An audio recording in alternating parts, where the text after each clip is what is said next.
So you want to learn how to shuffle. Amazing. I'm super excited for you and this cool journey that you're going to be on, or maybe you're already on it.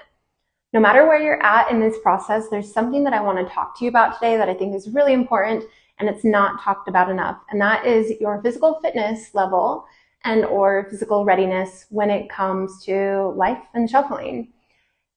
Physical fitness is going to encompass your strength, your muscle mass, your mobility, your endurance, your stamina, your speed, your agility, all of those things.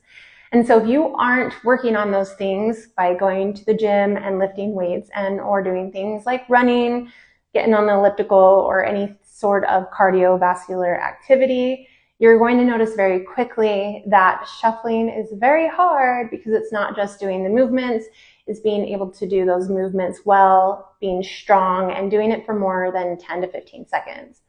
And so whenever I'm teaching group classes or private lessons, one of the first things my students notice and talk about is how physically fit they feel they are or they aren't. They'll say that it's humbling, that it's a wake-up call, that it's eye-opening. Those are just a few ways that they have verbalized it. And so I will have them start doing the running man and they're like, wow, my legs aren't very strong, or I need to strengthen them. They haven't been doing cardio, so that they get winded very easily. And all of these things start to come up, and it's very, very eye-opening, like they say.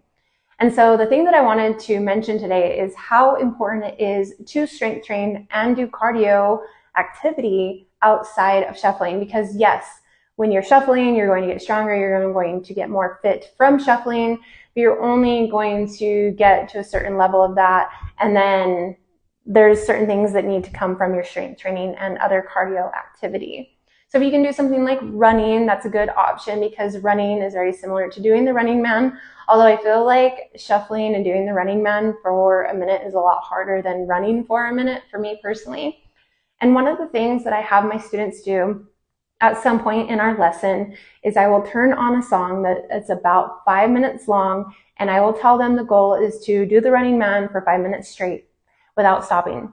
And they can tailor it to their abilities. So if they need to take a break, if they need to stop, if they need to get a drink of water, if they need to slow down, whatever that is up to them. And I want them to proceed with caution, because if they aren't doing other physical activity outside of shuffling, that might be very, very hard for them.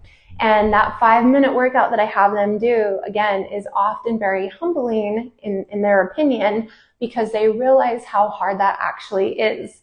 And so if you can do something where you are once or twice a week telling yourself that you're going to, do the running man for a half hour or an hour, or just do any kind of shuffling for an hour-long session, that's going to be a really good way to train your body to be strong and have endurance as you're learning to shuffle. And as you're going out to events and shuffling or meetups or anything like that, you'll have more stamina and ability to go longer. There's this running joke that I often see in comment sections of shufflers where people will say that shufflers can only really move for 20 to 30 seconds. And that is true for a lot of people, maybe because they aren't practicing past that point. But it's also one of the reasons why that might be is because oftentimes we're shuffling to the music and the way the music goes, right? So the song is going to build up, it's going to have a drop, and then oftentimes it calms down, and then it goes through that process again, right? So we might go off on the drop and only shuffle during that hype moment, right? And that intense moment, and then we stop when the music starts to die down. So that might be one reason as well. But yes, we will notice that when we're shuffling, 20 to 30 seconds is really, really hard depending on the BPMs of the song and how hard we're going and the intensity level that we're bringing to that, right? One of the things that I do for myself personally in my health and fitness journey, my shuffling journey, is at least once a week, I will turn on an hour-long podcast and I will shuffle for an hour straight.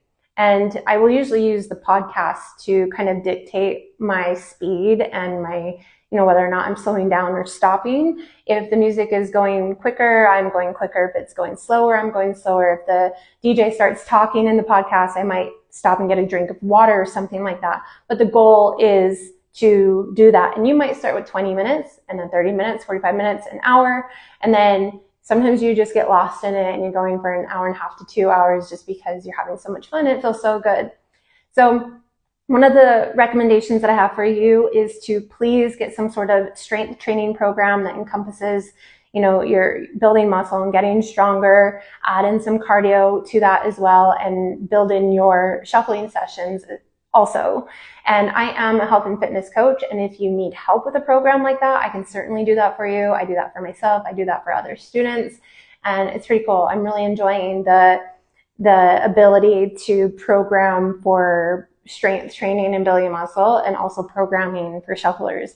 It's been a really cool hybrid or like combination of the different modalities that I'm working through, building muscle and running and shuffling, right?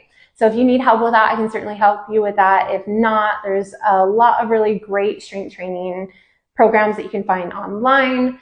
Just do something outside of shuffling that will help you be strong, agile, and all of those things. A couple last pieces that I want to say with this, just to add, is that as you're strength training, as you're running, as you're doing other activities, you are building muscle if the program helps you with that, and if you're working out hard.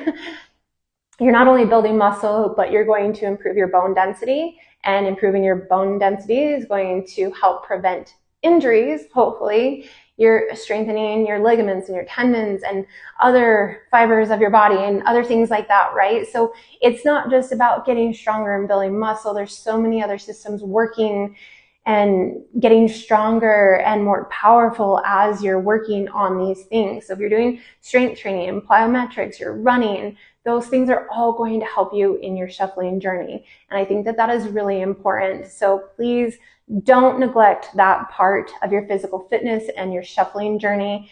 Try your best to strength train at least maybe 2 times a week. Get some cardio 1 to 2 times a week, and incorporate your shuffling with that as well. That's all I have for you today. If you have any additional thoughts on this or any other questions, don't hesitate to ask. Bye.